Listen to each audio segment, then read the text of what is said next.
Hello, hello, hello.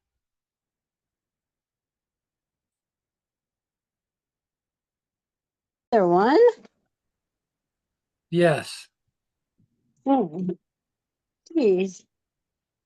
Yeah. I thought people would want to talk about their hives because they should have already gotten like a quick, we got enough nice days that they were able to take a quick look and people would have questions, but evidently not. Well, that's why I got on. Okay, awesome. Well, ask away.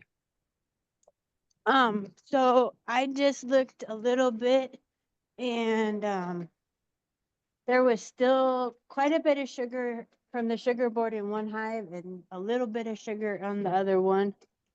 Um, but it looked like the bees were bringing in pollen. Is that possible? Yes, definitely. Are you down in Grand Junction? No, Delta. You're in Delta.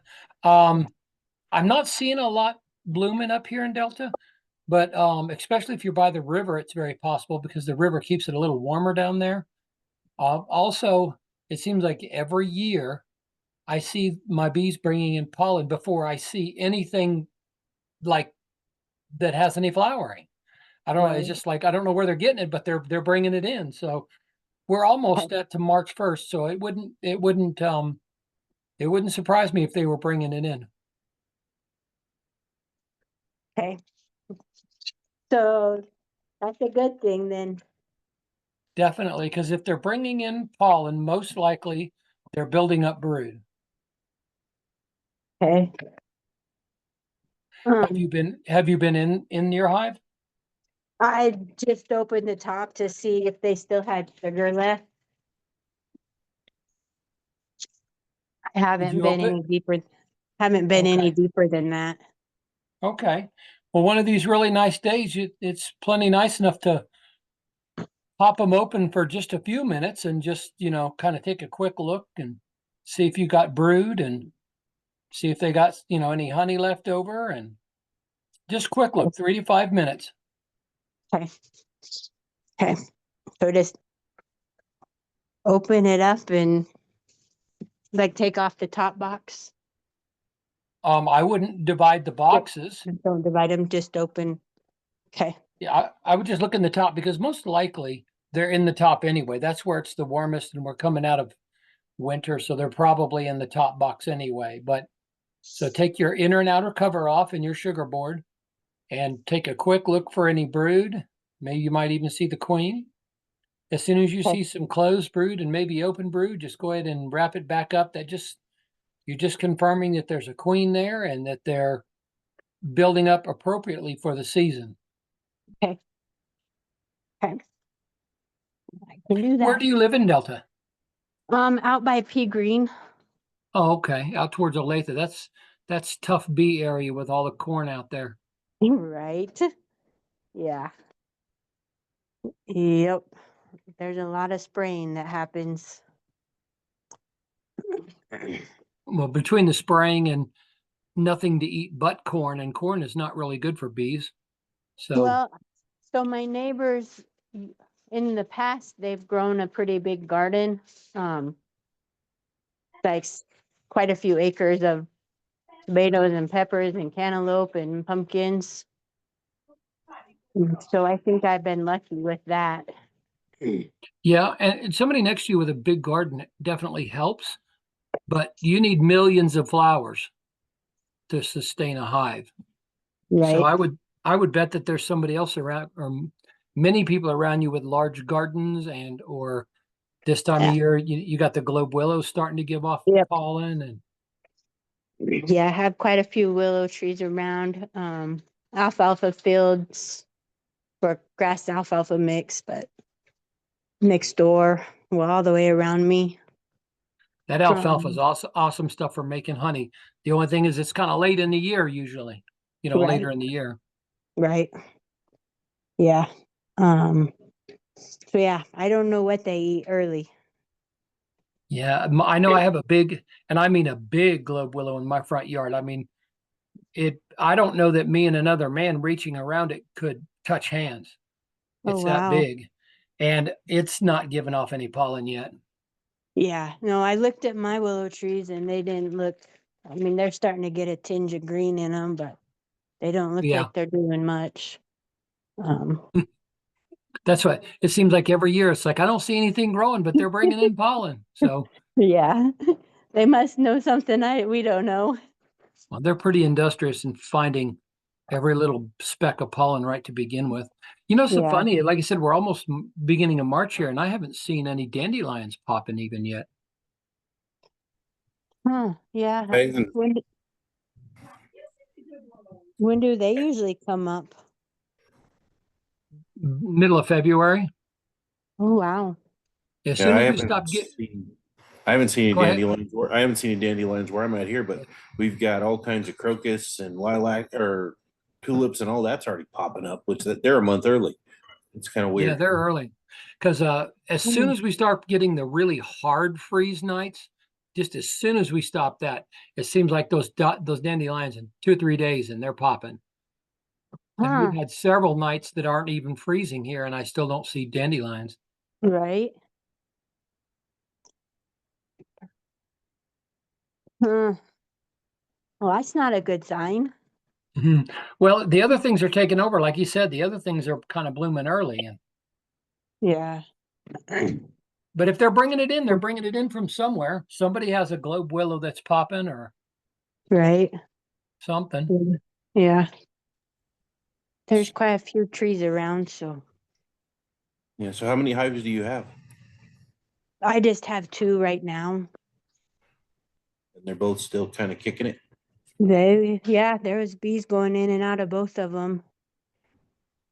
So the one looked like when I opened the top to look at the sugar, the one looked a lot more active, but I don't know, maybe the other ones are just down lower because they haven't really been in the sugar very much.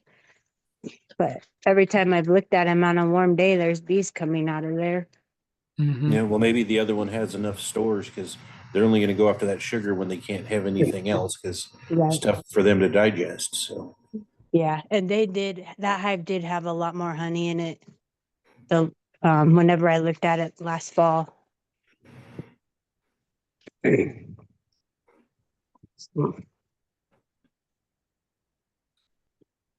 I'm trying to place you, Kelly, by your name. Do you come to the Delta meeting too? Yeah, I come with Donna Caswell. Oh, yeah, that's right. I know who you are now. Okay. I'm not real good with names. I'm really good with faces, but I'm not very good with names. But Right. I got you now. And it Yeah. looks like Brenda's connecting now.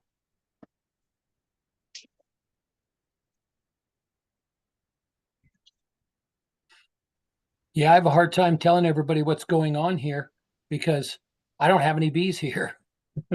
Right. Not not till the end of March when they come back. So Yep. Same with me. So as far as I know, all of mine are alive. Well, that's yeah. good. Well, Hopefully. Jason's not real good at letting you know exactly how many have bit the dust, but he says his losses are not even, I think he said he was at 15%. So, if I do 15%, if I only lose 15%, I'm happy. Right. He told me, he's Hello, like, Brent. I think you lost a hive on your way on the way out there, and I'm like, just one. He goes, yeah. I said, well, I sent you with 15 live hives and one empty to fill the pallet. So he goes, oh, well, maybe you didn't lose anything. Huh. That's Well, I did the crazy. same. I sent him with 27, so I had one on the pallet that was empty. So, Oh, hello, Brenda. Hey, how are you? Doing well. How about yourself? Well, I worked at high school today. I subbed in a high school classroom. It was interesting. They were nice. Well, that's something to be said. Yeah, I it gives me faith and hope about kids. Some at least today it did. You have any questions, Brenda? Yes, I do. Well, go ahead, because we've been talking with Kelly for minutes now, and she's kind of asked all her questions. So, So Kira and I have two hives, And they were pretty big when, when we went into fall. And there's a lot of activity, and so we don't really want to split. So what do you recommend we do? I would do what's called a DeMari on them, and you can look all over YouTube, and it's explained 28 different ways, and it keeps the hive from swarming, is what it does.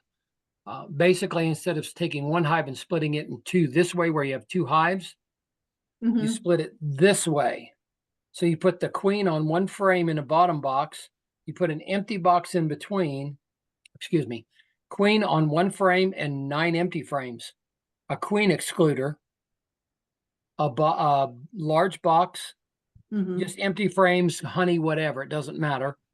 And then you put all of the brood and all the rest of the bees in a third box up there. Okay, So so you're basically, instead of splitting them this way with the queen going over here and the brood going over here, you're doing it this way, and the queen is going down here and the brood is going up here. Because the people with the brood are so far from the queen, they think they need to swarm. So you need to go in 7 to 8 days later and cut out all queen cells. The ones at the bottom, they think they have swarmed because all of a sudden they don't have any bees. okay, And you can continue to just keep rotating that every couple of weeks, and you can keep them from swarming. okay. Yeah, I'll have to watch some videos. right. When you come back in 2 weeks or so, the bottom box is full of brood, but all the stuff in the top boxes is hatched out. So you basically switch the two boxes, the one on the top and the one on the bottom. But here again, you make sure the queen is in this bottom box, Right. Okay. and that'll keep Yeah. them from swarming. We really don't want another hive. Right, right. But do you have any friends that could use a nuke? Or I mean, because that's another thing you could do. If somebody else just wants 1 or 2 nukes, you could sell them a nuke, That's true, make we could. make Well, $200. the queen is in the hive at my house is new. And the one at her house is my old one. So I don't know, a new queen, would that be okay to do that with? As long as that queen has been accepted by that hive, you could do that. You could take 5 frames out and put it in a nuke box and leave it there for a day so that it forgets that it has a queen, and then introduce a caged queen, wait for her to get released and laying, and then once you have 2 or 3 frames of brood and everything is good with that, that's perfectly fine to sell that as a nuke. Okay. It's actually an upgrade because they have a brand new queen. I'll have to think about how we want to do Yep. this. We've been talking about it, trying to decide. Mhm. Well, Got to if decide before spring. if they're definitely strong, you've got to do something or they're going to swarm. I think they are. I think it's pretty strong because Mhm. there's a lot of them that were yesterday that were outside the box. Mm-hmm. A lot of them. And so today I didn't go back and look, but Right, right. it's probably a little colder today, so they weren't out as much. If it was my hive and I didn't want them to swarm, I would take a nuke out of it and sell it to somebody with that queen, because then your existing hive will think they have swarmed.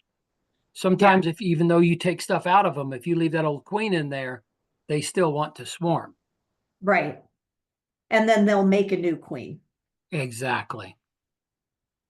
What will I still be able to get honey from that? Yes. And while if you don't split it, you'll get more honey. If you don't split it, you'll get more honey as long as you can keep them from swarming. Right. If they swarm, then you lose half of the bees, not just 5 frames, and then they produce less honey. So it's kind of one of those, balancing acts. If you can do it, it's best to take a nuke from it if it's strong. And then that really, not only does that help them not to swarm because it brings their numbers down, but they think they've already swarmed. And then they have a new queen, which younger your queen is, the less likely that hive is to swarm. Well, she'll be a year old, probably June or so. That's That's plenty. about- She hasn't been, that's fine. That's plenty young. Mm-hmm. So then if we did do the other one where you have 3 boxes, how do you pare them down to 2 boxes for the winter? They will do it themselves. They'll bring in all kinds of honey. They'll be bringing in more honey than you know what to do with, because you just got more bees in there. At Yeah. some point when it reaches the end of June or whatever, and you don't have any swarms, then you can just go back to 2 boxes, period. Because Okay. you're kind of past the swarming season.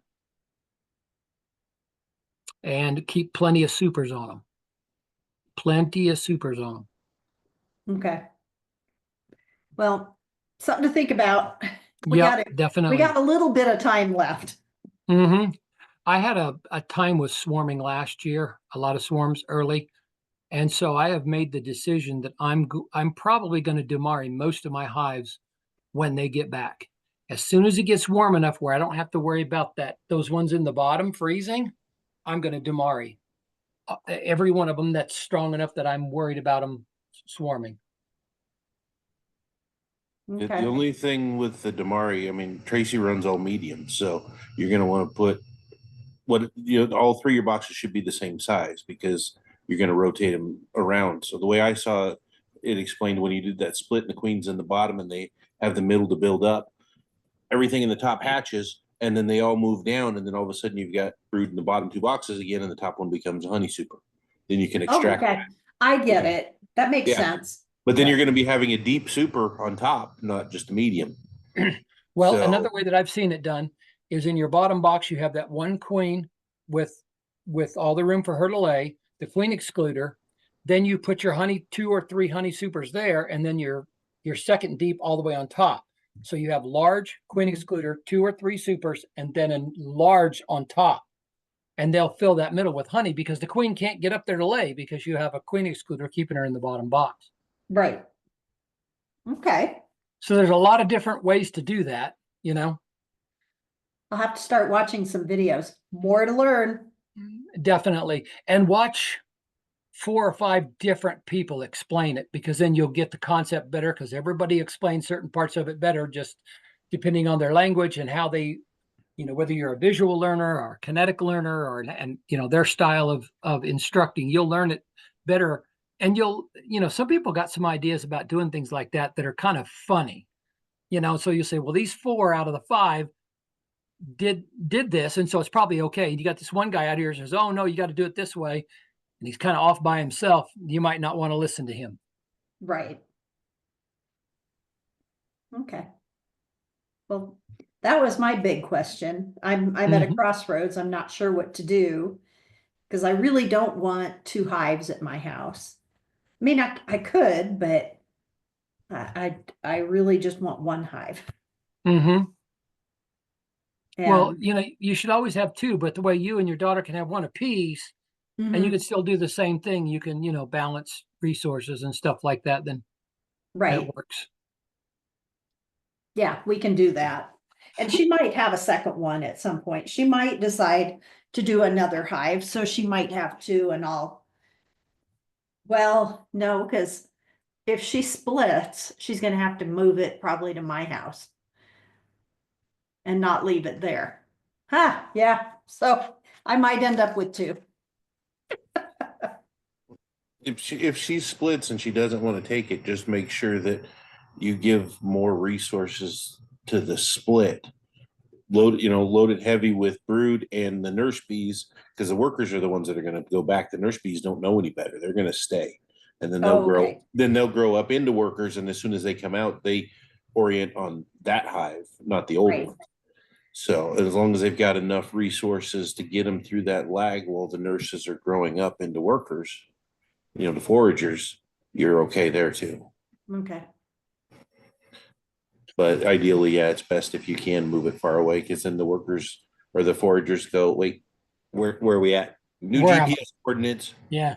Yep. Is it more than 3 miles? Yeah. Yeah, Okay. she lives close to Clifton and I live on H&25 road. Okay, yeah, that's plenty far away. Plenty far away. Yeah. Yeah, in your nuke, if you're going to split your own hive, 3 frames of brood, a frame of honey and pollen on both sides on the outside. At least 2 of those frames, I like to make good, like senior, very old closed brood, so that Okay. you're gonna get a lot more bees a lot quicker, and it also opens up that room for the queen to lay in again. Okay. You see what I'm saying? Yep. I do. So only 2 frames of honey? Yeah, well, I do both outside frames as honey Right. and pollen. There's probably going to be a little bit of honey and pollen on each one of those brood frames also. Also, Usually, okay. yeah, up in the corners there's, and down in the bottom corners there's honey, and then there's a ring of pollen. So you'll have some probably on all 3 of those frames, and then 2 frames of honey. Because also, even if all the bees in there are nurse bees, they can sense that there's not any foragers, and some of those house bees will prematurely age, and their wings will develop faster so that they can become foragers. Oh, It's isn't really that weird. interesting? Yeah, they can age forward and age backwards. If, like, when they swarm, every time they swarm, nurse bees are the ones that feed the royal jelly out of their temporomandibular joints. Well, if they're all flying, there's no nurse bees, right? But when they get where they're going, the workers will actually, their glands will reactivate so that they can produce royal jelly to feed the babies. They'll That's age interesting. backwards to that point. It is really weird. Nature's pretty cool. It is. I agree. I have a favor to ask of you, Doug. Could I had an update or something? I have lost a lot less stuff off my calendar, off my email. Could you send me the link for the board meeting tomorrow? For tomorrow? Yeah, I can do that. I'll send it back out to everybody just to make sure they have it. Yeah, I appreciate it. I can't find, I don't know, I'm very disappointed. I don't know what I did. I must have done something, but I don't know what it was. Yeah, the public meetings are on the calendar. So if you just go to the website and look at the calendar, Right, the board meeting one, it's not there since it's kind of restricted to us. yeah, So, so I appreciate it. yep. So it looks like we had Sherry, a new one, join. So Yeah, Sherry Davenport, how are you? You're muted, dear. I see your lips moving, but you're I muted. hit it. I There you must go. have missed it. I almost forgot to join, but I had some burning questions I needed answered. I've been Okay. watching my bees in these warmer days, and they are busy, and I have no idea what they're bringing in. We had this discussion with Brenda. Where do you live? I'm on 23 Road. Okay. Anywhere near the river? Well, I'm about. Well, I'm Within a couple. I and a half road, so Yeah, I'm not real familiar. Is that maybe 2 miles from the river, or? at least 2, maybe 3. Okay. she's really close to Jason's J Road yard. Oh, okay. Okay.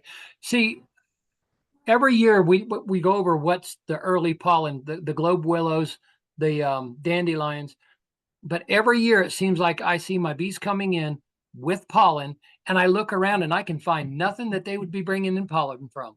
And they're Yeah, well, doing it. that's And me. they And do it it's year been after a year. lot. The only downfall that could be is if it's the dust off a chicken feed, which I they try to don't do think sometimes. so. I've heard about that they'll do the corn that way. Yeah. But I don't know of any place around where they would have access to enough of it to bring what they're bringing. And it's kind of a light beige color. I don't know, but I mean, it was a ton of pollen this on Monday. I mean, they were Good. busy. Well, you guys have been warm enough down there for long enough. I'm sure there's stuff popping along the river and through some of the ditches. And I don't know. The grass is starting to green up, but my only Right. thought is it's tree of some kind, maybe. I Right. don't know. right, one Because my any nose of your has been running. right, right. Well, the globe willow for some reason seems to be the first one to pop. But all of your really old hardwoods like oak and elm and those, they tend to give off pollen fairly early too. Mm-hmm.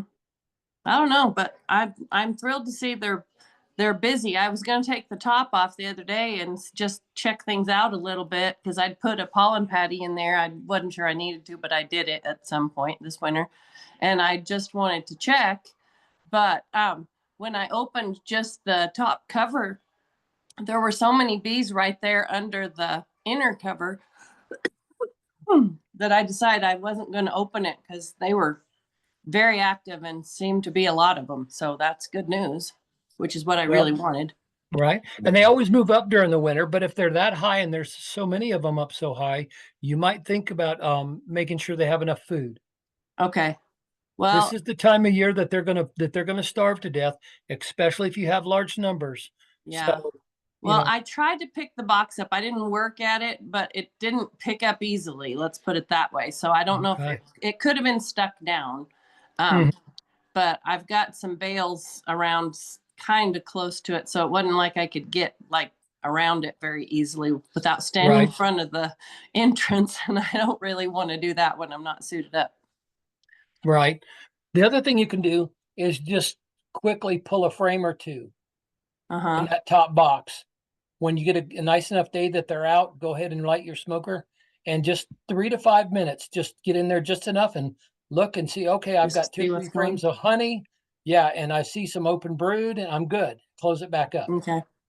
Well, and I was also reading that you don't want to start giving them pollen patties too early, or they'll interpret that as, time to start with the brood. And I'm a little concerned if they're doing that to themselves right now because it is early and we're going to get some cold yet, I'm sure. Well, we're going to get some cold, but your weather has broke enough that I wouldn't worry about putting a pollen patty on them down there in Junction. Now, up where my bees are in or would be in Eckert, I would not put one on yet because we're usually 2 weeks to a month behind you guys down there as far as temperatures and Yeah. blooms and stuff. So, but if you're down where you are, then I don't think it's too early for pollen patties. Okay. Well, I bought a box of them that wasn't very expensive and I've stuck them in the freezer. So that's why I was going to look the other day. I thought, well, I wonder if I need to throw another one in there. Yeah, But they had good supply going into fall and winter. So I don't know. good. The only thing about putting those pollen patties in the freezer is make sure you take them out long enough to come to room temperature before you put So them you in. don't use it as a ice pack in there. Exactly. Yeah. Okay. So I My did a- other question. Oh, sorry. I did Doug. I did a quick search for pollen patty colors. If you look at the screen share right there, it gives you, or pollen color, it gives you kind of a rough idea of general colors right there. You can just do a quick search for that. Mm-hmm. Yeah, if you just Google it, you'll come up with this chart. And I think it's a little big, Doug. I think we got a lot of the outside, the top and the bottom cut off, at least on my screen. But Yeah. if you just Google it, you'll find I'll that look chart. for it. I think I actually saved that one somewhere in my photos at one point in time. But I think we I might don't know. also have it on the Facebook page, but Okay. that was just a quick thing I popped Yeah. up while you were talking. So Are yours busy, Doug? probably because they're in California. Oh, you sent yours this year, huh? Yeah, I've sent mine for the last 2 years. Oh, good. Yep. Well, I'm wondering if I need to be ready to do a split and watch for a swarm if there's as many bees in there as I suspect there might be when it warms up. Yeah, when it warms up. Right now, you're still a little bit early, Right. but But you're not a couple weeks from possibly having a swarm.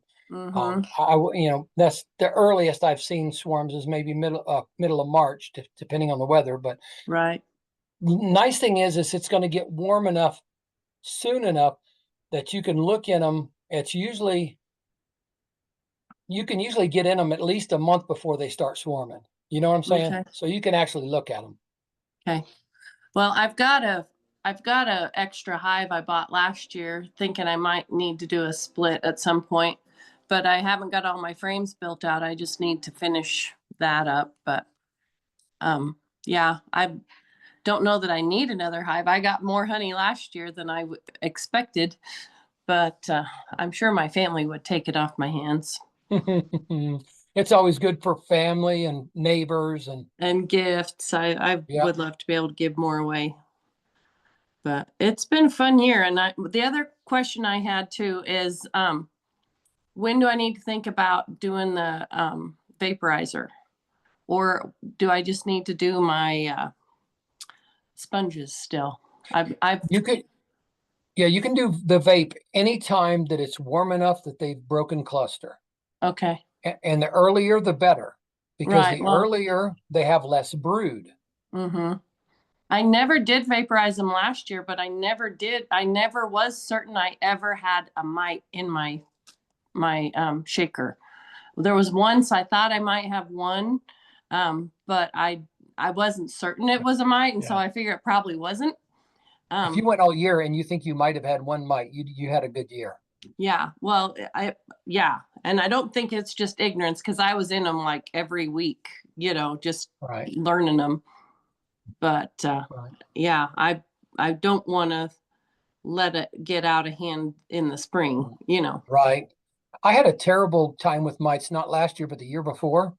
So Mhm. over the last winter, I went and bought the expensive $550 machine so I could knock Ooh. them all down, and keep track of it this year. And then all year, my mite counts were 1 and 2 in my whole yard the whole time until That's the best the- investment you ever made, huh? Exactly. And then one hive when I was doing my last inspection to send them out to California, I had one hive that all of a sudden jumped up to 11. Huh. So I vaped that one hive, Yeah. and so all that Well, money I went just for kept one the vape. sponges in all summer and I put Yeah. fresh ones in about September.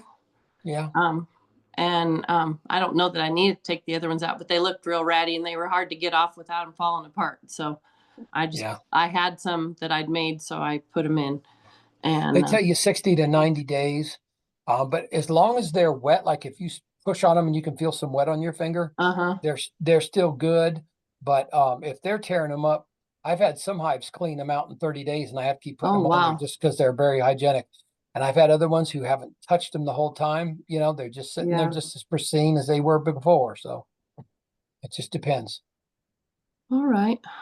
I think that was my most burning questions. But yeah, if it's okay, when I open, I think the next warm day I'll open them up and do a little more investigating.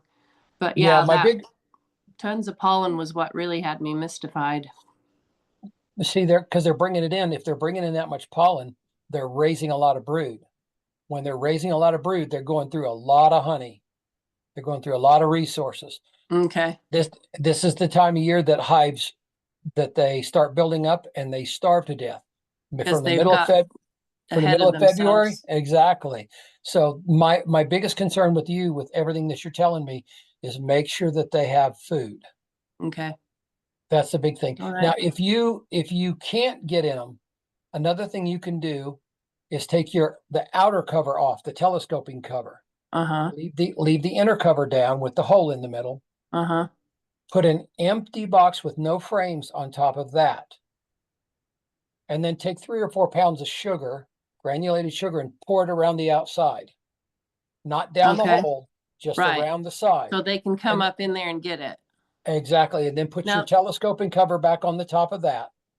And if you come back in a week and that sugar's gone, that means they're really hungry Okay. because they want to eat their honey first. Right. They won't eat that sugar unless they're hungry. So if you Right. get in there and they're eating it, that means they're hungry and they're completely out of their own resources. And if that's the case, you need to start feeding them. And I Now, think down I'm- where you are, that you can go to some 2-to-1 sugar water now. Mm, 2-to-1. 2-to-1 instead of 1-to-1. Yeah, it's a little early for 1-to-1, I think. Okay. Now, I was reading about people putting like newspaper down and putting it across the top of their frames. You can do that. I prefer to And- just put it on the inner cover if you have an extra Uh-huh. box. It's just Well, I One just less was, thing. my concern about the extra box on top is that would release too much heat from them. no, it won't. It'll be just fine. Okay. It'll be just, especially if they're as big as you're talking about, they're not having a problem staying warm. Well, I hope not, but I may Yeah. be misleading myself, but Because the more bees you have, the more heat they produce. And the less problem you have with them getting cold, the bigger they are. okay. Yeah, and by leaving that inner cover there, it's like you just gave them a small attic. Okay. You don't have to put a deep up there. You can put a shallow or a medium. A shallow, as Yeah. like a honey super. Okay. Yeah. All right. Okay, well, I'm hoping I managed to beat the statistics this year. I was reading that email with the numbers of loss this year. That's kind of frightening. Well, it's really frightening, I guess, but I don't know that anybody knows what to do Yeah, about but it. that's hitting the commercial guys really hard. Even the Yeah. sideliners like me that have up to 100 hives, we're getting a little more losses than normal, but nothing, no problem. And it seems to be that the hobbyists aren't having any problems. So that's according to that's what's good. been, what's been gathered so far. It is kind of a new thing this year. So we don't know everything that's going on, but Right. that's the way it appears to be. So. Okay. And that's hit and miss too, because Jason was saying like he thinks he's lost maybe 15% versus the 60 and 70%. So Right. it's kind of all over. But I think he say one of Mike or one of the other guys Yeah. he works with lost 80 or 90%. So 90%. He said, yeah, Mike is having a 90% kill this year. Holy smokes. That Didn't- would break my And- heart. Didn't he also say that he was using the Be Complete and his friend didn't use it or something? No, the only difference between the two is that Jason is actually exceeds the industry standard for replacing his comb. Oh, And that's it- right. Yeah, Oh, and the old guy's a 5th generation beekeeper, and he still has his grandpa's comb in some of his hives. so he may have some buildup of Yep. Well, pesticides and stuff. or it could be that it's just a bad year, and so the stress on the hives is already at like 98%, and then that dirty comb is just enough to take them over that 100% Mm. stress where they abscond. Do you see what I'm saying? It Yeah. might be a minor factor, but all the other factors stacked on top of each other, and he's like right there at 88, 98, 99%, and then that dark comb puts him over the stress level that they react and leave. Yeah. The other thing, I want to know if somebody has a good secret. I have all my my wax scrapings that from when I harvested my honey. I never have melted them down and done anything with them. Any great advice for doing that? I've still just got them in the mesh bag. do you want to do like a solar melter or do you want to do something else? I don't know. I'm open. I don't Yeah. have a method at this point. I mean, you can do the solar melter and that route. For me, like with mine, I just take an old crock pot and Uh-huh. I'll leave them in that mesh bag and then put a little bit of water in the bottom and heat them up that way. The wax will melt out of the bag, hopefully keep any of the garbage in it. Then you pull it Uh-huh. out, turn it off, let it harden up, pop that out. The wax will float, the water will be on the bottom. I usually use like a crock pot liner so it's not stuck to the thing. But Oh, that's a good idea. yeah, you want to use an old one too because that wax is not coming off. True. Yeah, and then usually when I need for me, I've been re-waxing my foundation because I got some ones. I got some cheap boxes that came with foundation, but they weren't very well waxed, so I would just melt Right. it back Well, down in there again. all the ones that I put in last year, I added wax to, but like I said, I've got some frames that I haven't built from the new one I bought, so I'd have a spare. And so I think they're going to need wax. And I ordered a brick of wax from somewhere last year and used that, but I think I pretty much used it all. So I How figured did I'd you use use the my own. wax last year? Did you do it like a crayon or did you melt it? I just melted it in a saucepan that I dedicated to that. Would it still be fine to just do it in the saucepan again? Yeah, you can do or- the same thing like a double boiler thing. Yeah, I Okay. just Right. when I'm doing melting it from the cappings or from old comb, I usually try to put it inside like that mesh bag, like you were talking about, to strain anything off. And then the water will also help remove, especially if it's older and it's got some dirt and stuff, it'll help separate the wax from the other stuff because the heavy stuff will sink to the bottom of the water, the wax will float on top. Well, I Yeah. remember my dad melting beeswax when he was working on his saddle years ago. Like he'd melt it so he could work the strings and redo the stitching and all that stuff. But Right. Once it's clean wax, I don't use the water, but when it's, when I'm doing the first processing, I'll use the water to help clean out any of the junk that's in it. Right. Two things. First thing, the water helps clean it. uh-huh. Always do it in water when you melt it, because beeswax catches on fire very, very easily. The melting point and the flash point are very close together. Okay. So always melt your wax very slowly, and I like to melt it in water. The only Okay. time I don't melt mine in water is when I have perfectly clean wax and I have my pour pitcher that I'm making candles and I'm going to pour it out. Of course, you can't have water in that because it would pour into the, Right. so then I just put it on really low and I keep a good eye on it, because like I said, it'll go woof really, really, really quickly. Well, when I Well, did the brick last spring, I just did it in that saucepan. I don't think I used any water though, so I was wondering I didn't Yeah. wind up in trouble. Yeah. But I did it on the burner out on the side of my grill, so I was outside, Okay. not in the house. Well, that's good. Because if it would have caught on fire, it's not, a tragedy. Yeah, with the saucepan, if you can do like the double boiler method, that works pretty good too. And I don't know, with mine with the crock pot, I just leave it on warm, and that's usually enough to melt it. And I don't think that's hot enough for it to get Probably the not. flash point. It's not.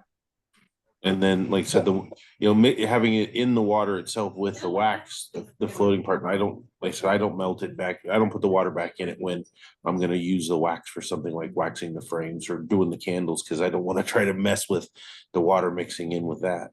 Right. Right. Well, you need to use water in one of two ways. You can have the water and the wax in there being heated together. Okay, that's what we're talking about, like to clean it where the water, cleans the wax. But after you have clean wax, then you can use it in a double boiler, like he's talking about, where you have water, and then you have a separate pan setting inside of the first pan with your wax inside With of that. wax in it, Exactly. See, so you're still using water. but Technically, only as insulation, really. well, if you turn it all the way up, you're only going to get to at the most 212 degrees, because that's all water boils at, right? It'll Right. never get any more than that. So then you you might burn up your wax, but it's not going to go woof and cause a problem. So that's why Right. they say always use, water in one way or another Okay. to heat your wax. All right. Well, I finally cleaned out my extractor the other day when it was warm. I had left it in the garage all sealed up, and yeah, but it was all fine. It's in the box now. I just bought a little cheapy one, but it was fine. Well, I moved my stuff down. When I bought a house that has a basement, but it's got a floor drain. So to clean it out, I can just, actually the hot heater's right there. I can hook up that's nice. I can hook a hose up to the drain on the bottom of the water heater and spray it out with good hot water and open the gate, and it runs out there along the floor and down the floor drain. That's nice. Yeah, that works out really nice to get all that sticky stuff out of there. All right. Well, thanks, guys. I'm thinking my husband's probably about to starve to death. I better cook him some dinner here. Oh, that's important. That's definitely important. And we've got lamb Okay. chops to grill, so that's a Oh, good and you day. live where? You live where? Never mind. I'll be over in 10 minutes. Exactly. 23 and I. And a half. At the half. Uh, We're all coming. All right. We may only get one lamb chop a piece, and they're pretty small, but we'll share. Okay. I'm leaving. All right. Okay. Well, thanks, guys. See ya. You're welcome. Bye. Bye-bye.